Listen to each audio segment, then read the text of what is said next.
been a few years since I've spoken at a Mantra Lounge event.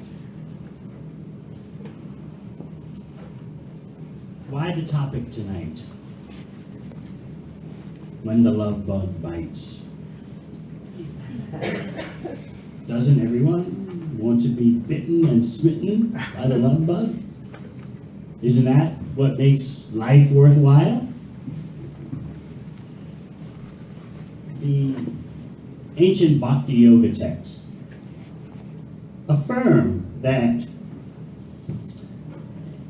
we all have a desire, an urge to love. Undeniable.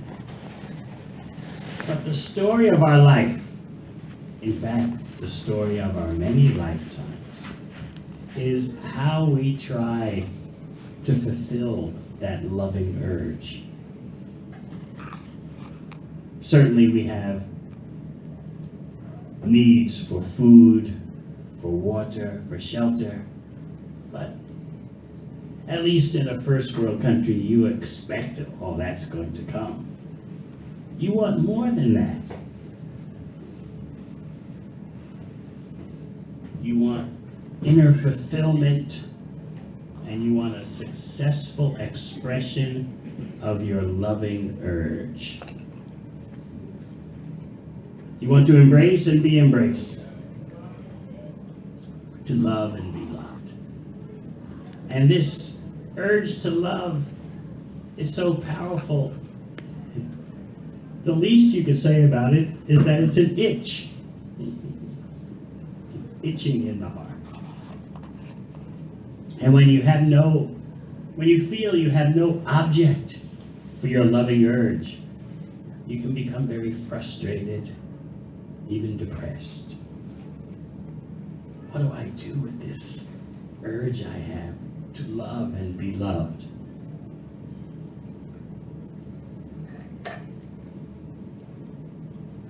The Bhakti Yoga text, and for those who don't know, Bhakti Yoga is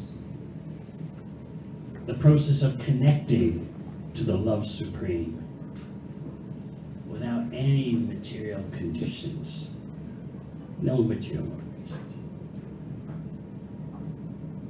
In Bhagavad Gita, the prime Bhakti Yoga text, you'll learn about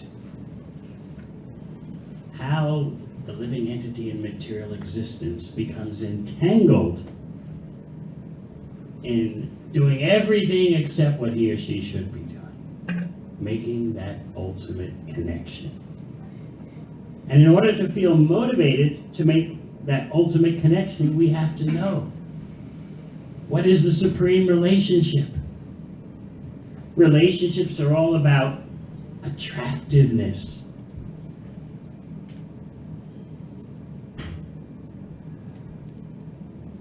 Sometimes people say, God is love. Whatever that may be, the fact is that wherever you say love resides, there must also be unlimited attractiveness.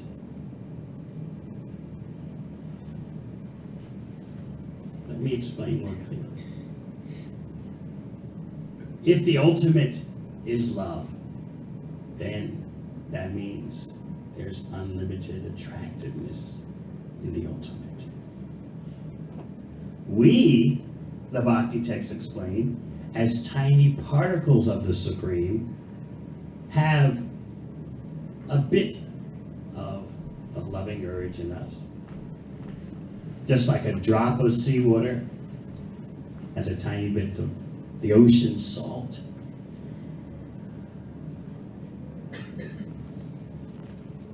The most confidential Bhakti knowledge describes how the Supreme engages in loving affairs.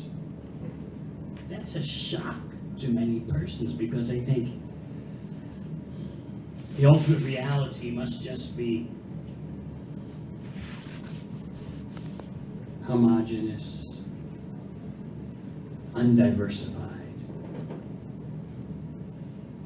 But as soon as you understand that the Supreme has loving affairs, then you understand there must be variety.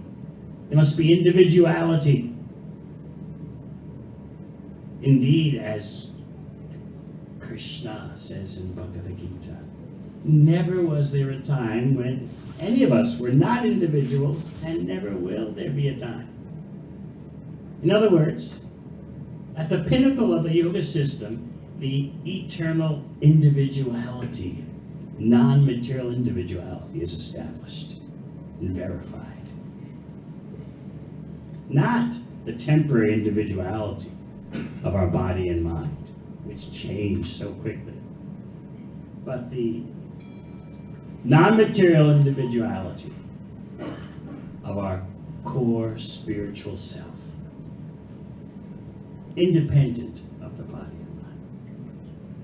So, because we're particles of the Supreme Consciousness, in other words, we're minute consciousness, we also have the loving capacity, just like a drop of seawater, as we said, contains salt, but not to the extent of the whole ocean. So maybe now we can start to see where our loving problems enter in. We're tiny, and therefore separate from the Supreme, disconnected from the Supreme. We can run into problems with our love career. We can run into impediments, conditions, frustrations, temporary elations. The ultimate reality never has problems in loving affairs. You're vibrating the Hare Krishna mantra. Many don't know that this mantra is glorifying the unlimitedly perfect loving affairs of the Supreme. Krishna means the unlimited source of loving pleasure. And Rama means the ultimate enjoyer. Hare refers to the spiritual energy that arranges for loving affairs in spiritual perfection. Not on the material plane, but in spiritual perfection. Knowing this, we can understand that if we could make the ultimate connection with that ultimate source, that ultimate reality, if we can connect with Krishna, then our loving urge will be maximally fulfilled. But if we tried to connect our loving urge just to so many tiny particles here and there, we'll be frustrated. It takes a while, maybe many births and deaths, as Krishna explains in Bhagavad Gita. After many births and deaths, someone finally comes to the conclusion that I don't know what to do with my loving urge. I'm disconnected, no matter how I try to connect. So what is the ultimate connection? As many of you know, the literal meaning of yoga is to link, to connect. But with what? Solve that question and you've got it made.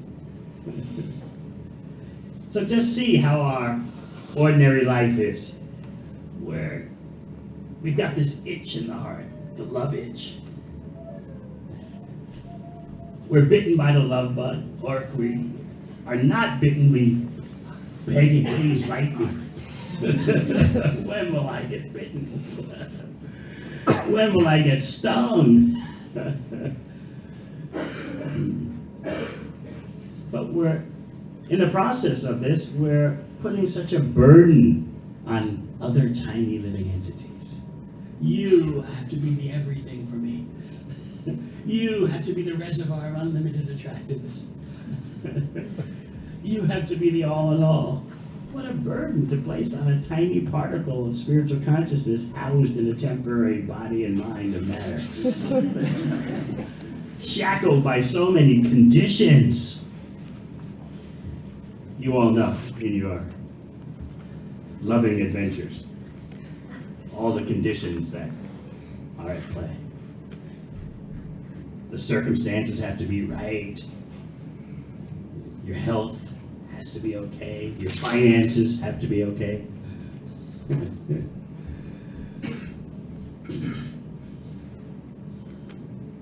So many factors have to be just right. In other words, our loving endeavors get off track so easily.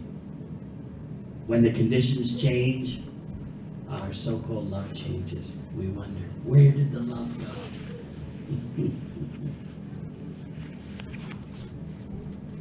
It's interesting that the prime lesson at the pinnacle of the yoga system is how to love purely, free of material conditions, independent of material conditions.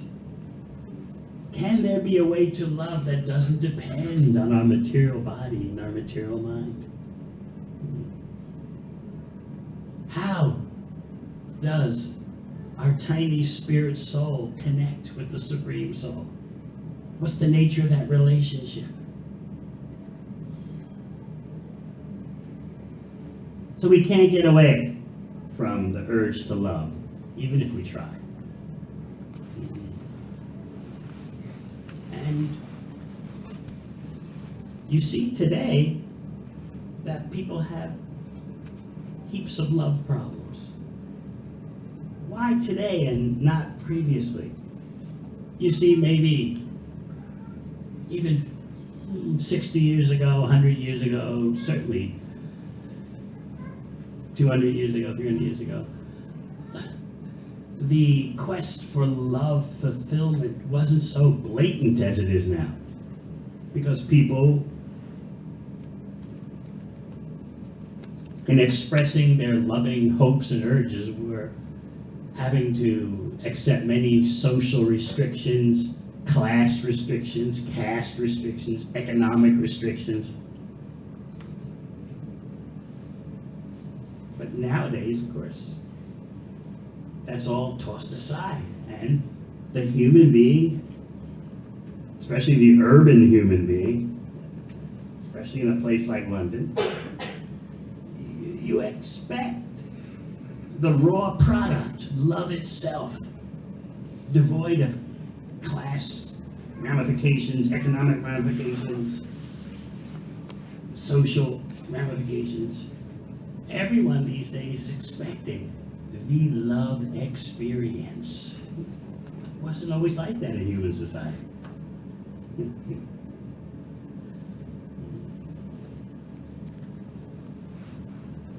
Even 50 years ago, 60 years ago or so, amongst wealthy families, the mantra was, marry the money, love comes later.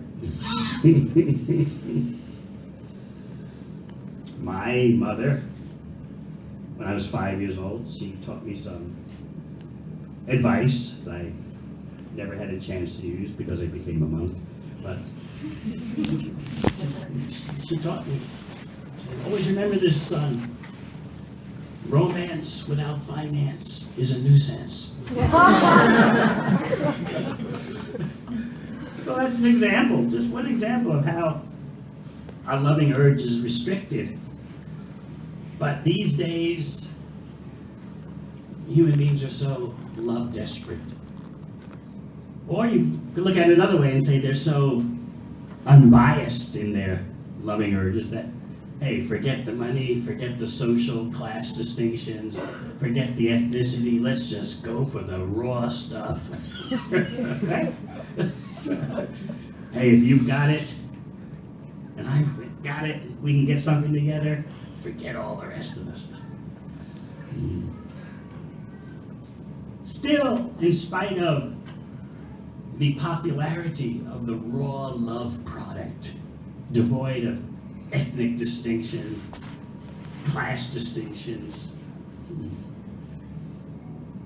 caste distinctions, still people are having such a tough time loving.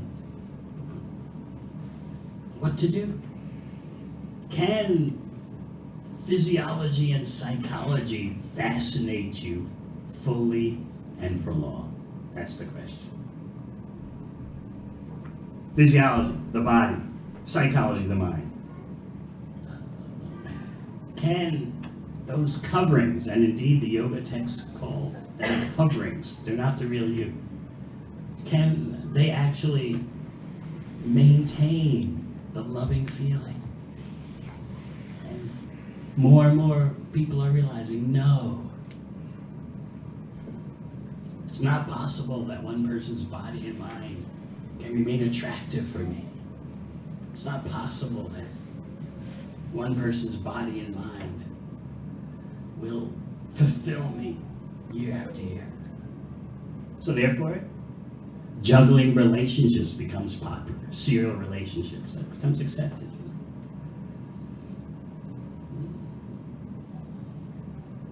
Yet, there's such frustration and despair because of the serial relationships, the love that comes and goes.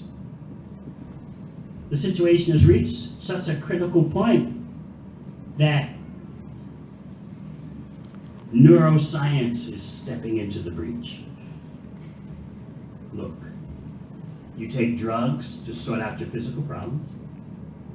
You take drugs to deal with mental problems. Why not take drugs to deal with your love problems?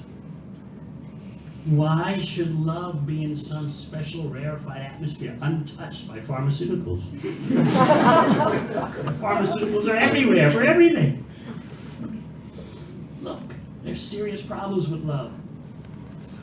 Men will even commit suicide about love much more than women. Did you know the statistics? The suicide rate amongst men is much higher, especially as they get older. They can't handle love problems. Be rejected by the beloved. Now, the statistics for suicide attempts are much higher for ladies. But for successful completion estimate.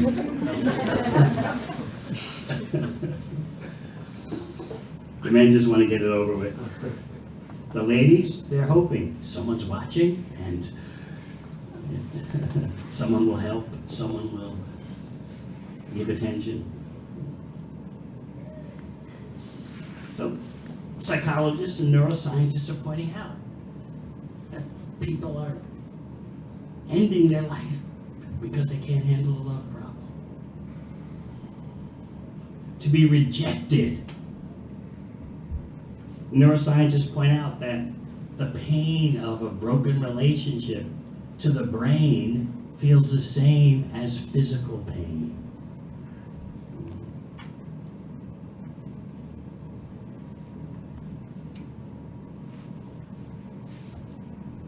We now know through neuroscience that so much of the so-called love experience is all about neurochemicals. In fact, if you do a scan of your brain when you're in love, you'll find the same parts of the brain are activated as when you are taking addictive substances.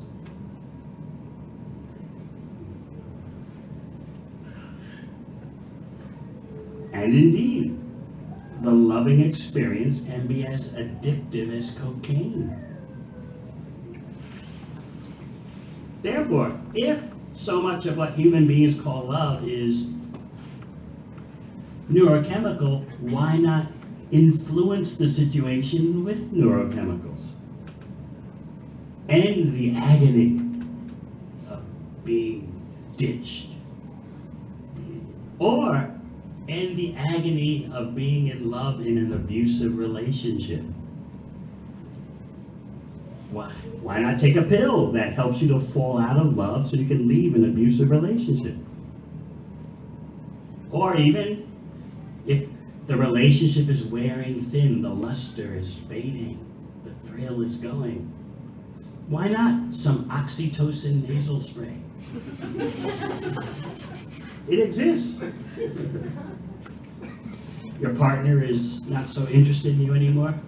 Just offer him or her some oxytocin nasal spray. And once again, they look upon you favorably. These neurochemicals, they do exist now.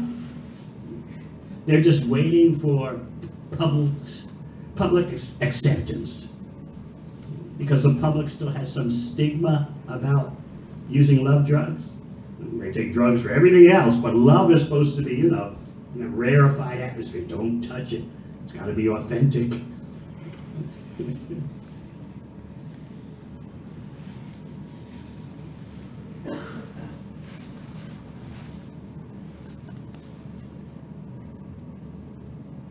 A survey was done in the UK a few years ago, asking both men and women, in your relationship, if there's starting to be problems and the thrill is fading, would you use some love drugs, some oxytocin nasal spray specific? The genders responded differently. What do you think the men said? Yeah, whatever. Yeah, be practical, Never gets the job done. And what do you think the ladies said? How will I know he really loves me? How do I know it's him and not the oxytocin?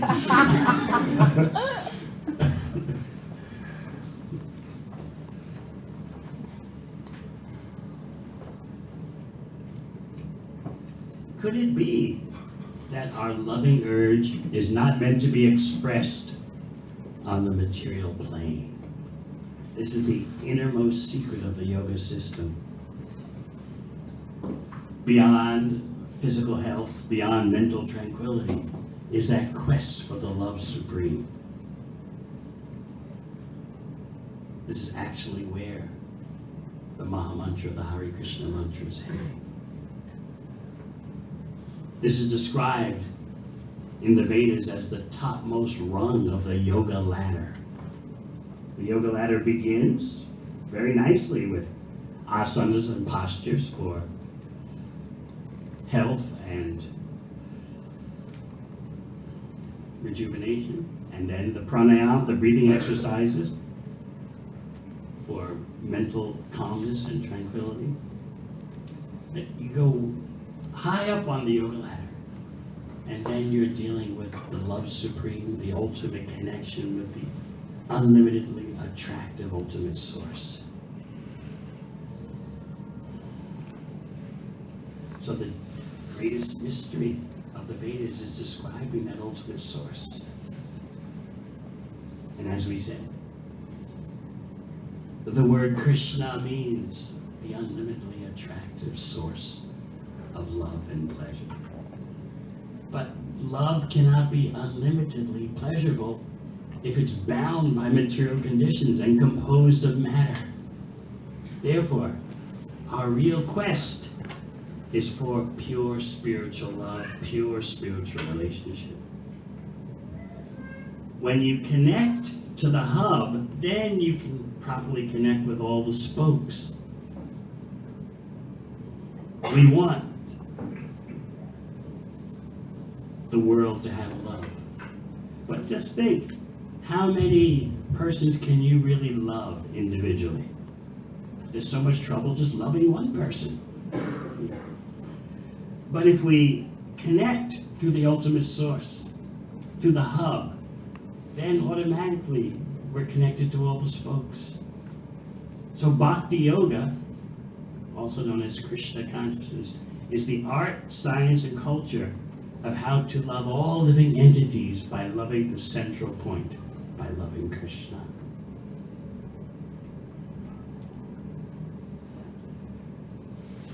In this way, our loving urge can be properly fulfilled.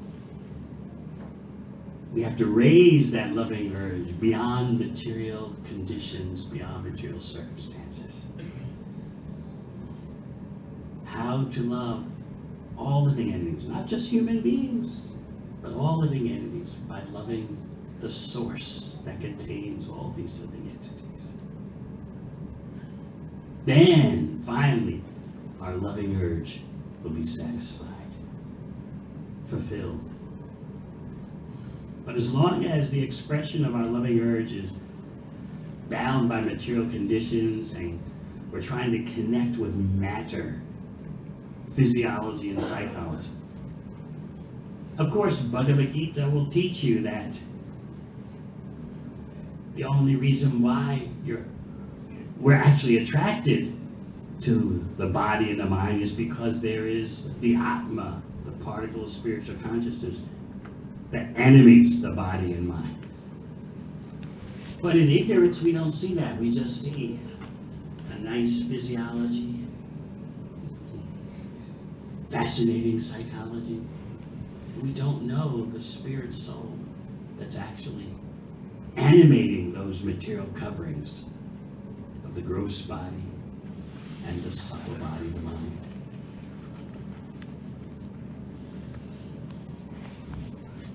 More and more persons are finding out that the real purpose of the yoga system is to purify our consciousness so that we can love effectively in purity. The part needs to connect with the complete whole. Otherwise, how can we be holistic? What is the nature of that complete whole? How is the complete whole unlimitedly attractive?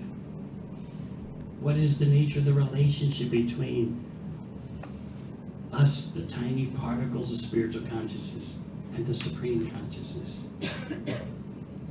Knowing this, we can begin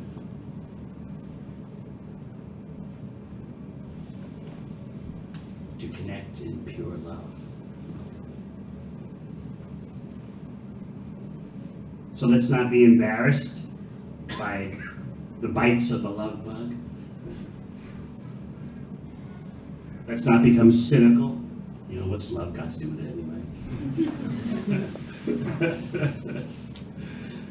Let's accept that that's our nature, but we perhaps don't know how to express it. We don't know how to connect in that ultimate connection.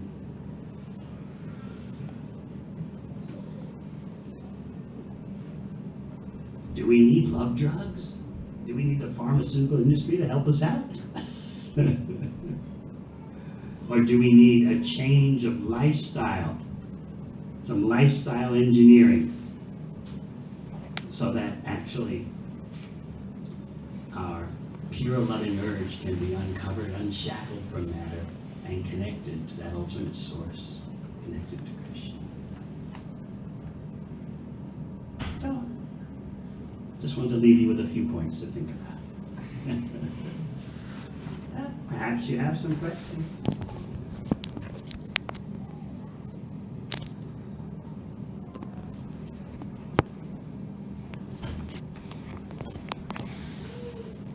A lot to think about. We're talking about the core issues of existence. Whether you're young or old,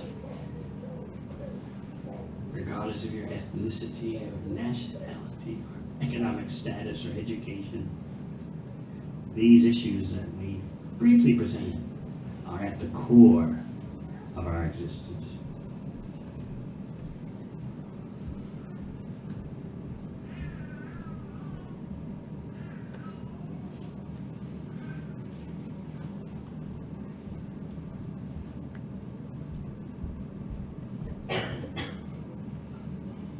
Deep in thought, actually. That's good. All right. Yes. Thank you for the talk, first of all. They say that love can be blind, and sometimes we can get so lost in that we forget who we are. When we're in that frame of mind, how can we remember some of the things that you said? Because it can be so bewildering sometimes to be love at all. Yes, as I explained, in terms of neurology,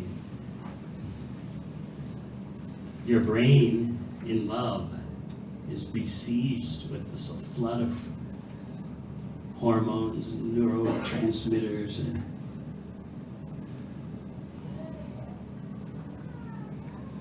the yogi understands material influences. The yogi understands how to live his or her life so that material influences don't overwhelm. So therefore, in Bhagavad Gita, Krishna advises, in all circumstances be a yogi, especially in circumstances of love.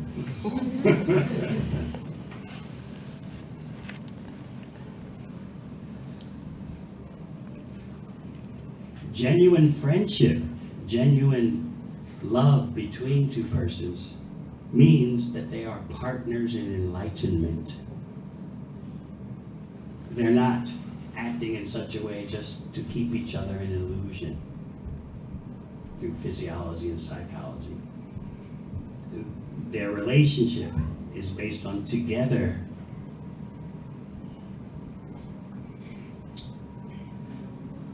moving towards self-realization.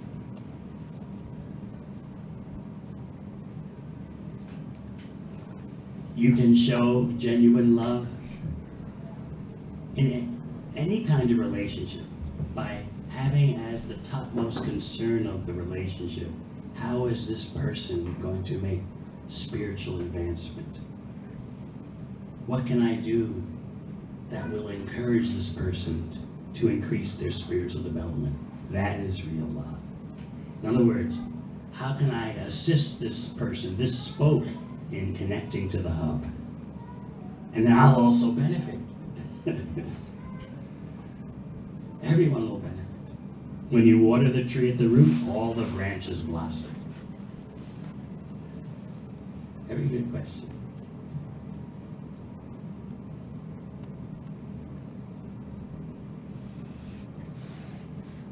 All right. We can move to the next part of our program. I thank you for your kind attention.